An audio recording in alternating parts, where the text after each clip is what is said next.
నమస్కారం LP news channel కి స్వాగతం. ముందుగా హెడ్లైన్స్ చూద్దాం. రావే రావే పెద్దమ్మ నిన్ను రాజులు మెచ్చిరే జైజమ్మ.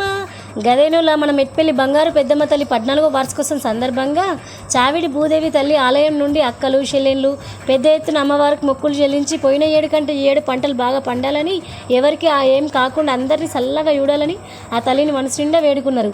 ఇక ఈ కార్యక్రమంలో municipal chairman Ranaveni Sujatha Satyanarayana, Congress party councillor Yama Rajaiah, Mudiraj సంఘం అధ్యక్షుడు జక్కం బాబు, ఇంకా ముదిరాజ్ సంఘం సభ్యులు, మహిళలు, ప్రజలు పాల్గొన్నారు.